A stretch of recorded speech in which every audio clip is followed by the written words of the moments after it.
Thrissur medical കോളേജിന് മുന്നിൽ INTUCയുടെ സ്ഥാപക ദിനാഘോഷം നടന്നു.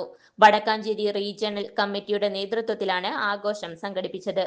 INTUC ജില്ലാ വൈസ് പ്രസിഡന്റ് KN നാരായണൻ ഉദ്ഘാടനം ചെയ്തു. Vadakkanchery regional president CK Haridas അധ്യക്ഷത വഹിച്ചു.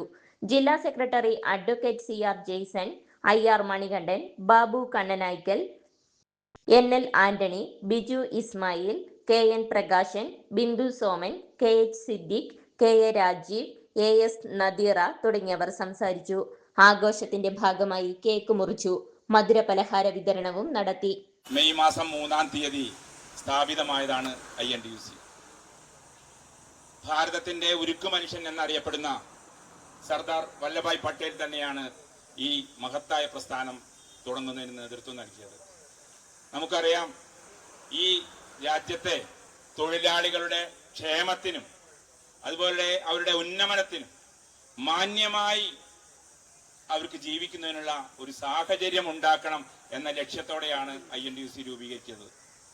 അന്നു മുതൽ ഇന്ന് വരെ ഈ തൊഴിലാളികളുടെ അവകാശങ്ങൾ സംരക്ഷിക്കുവാൻ, അതുപോലെ അവർക്ക് അർഹതപ്പെട്ട ആനുകൂല്യങ്ങൾ നേടിയെടുക്കുവാൻ, മാന്യമായി ഈ നാട്ടിൽ ജീവിക്കുവാൻ വേണ്ടുന്ന എല്ലാ പ്രവർത്തനങ്ങൾക്കും നേതൃത്വം നൽകുവാനും ആവശ്യമായ പ്രക്ഷോഭ പരിപാടികളിലൂടെ തന്നെ ഏതെല്ലാം മാർഗങ്ങളിലൂടെ തൊഴിലാളികളുടെ അവകാശങ്ങൾ സംരക്ഷിക്കുവാൻ സാധിക്കുമോ അത് ഏത് ഭരണമെന്ന് നോക്കാതെ വളരെ നല്ല രീതിയിൽ, മികച്ച രീതിയിൽ പ്രവർത്തനം നടത്തുന്ന ഒരു മഹത്തായ ട്രേഡ് യൂണിയനാണ് INTUC.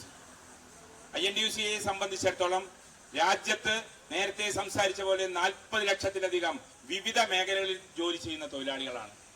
പക്ഷേ നമുക്ക് ഇന്നറിയാം, കഴിഞ്ഞ 11 വർഷക്കാലമായി ഭരിക്കുന്ന കേന്ദ്ര സർക്കാർ, തൊഴിലാളികളെ മറന്ന സർക്കാർ, തൊഴിലാളി പ്രസ്ഥാനങ്ങളെ ചർച്ചയ്ക്ക് പോലും വിളിക്കാതെ കോർപ്പറേറ്റുകൾക്ക് വേണ്ടി മാത്രം ജോലി ചെയ്യുന്ന, അവരെ രക്ഷിക്കുന്നതിന് വേണ്ടി, അവരെ വലുതാക്കുന്നതിന് വേണ്ടി മാത്രം പണിയെടുക്കുന്ന മോദി സർക്കാർ.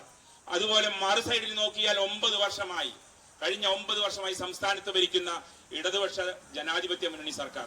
ഈ പിണറായി സർക്കാർ ഇവിടെ തൊഴിലാളികളുടെ അവകാശങ്ങൾ എന്നത് പോട്ടെ, അവർക്ക് പാവപ്പെട്ട തൊഴിലില്ലാത്തവർക്ക് ജോലി കൊടുക്കുന്നതിന് പോലും എല്ലാ തരത്തിലുള്ള കള്ളത്തരങ്ങൾ ചെയ്ത് എംപ്ലോയ്മെന്റ് എക്സ്ചേഞ്ചുകളെ നോക്കുകുത്തികളാക്കി പിൻവാതിൽ നിയമനങ്ങളും രാഷ്ട്രീയ നിയമനങ്ങളും നടത്തിക്കൊണ്ട് മുന്നോട്ട് പോകുന്ന അവസ്ഥയാണ് നമുക്കറിയാം.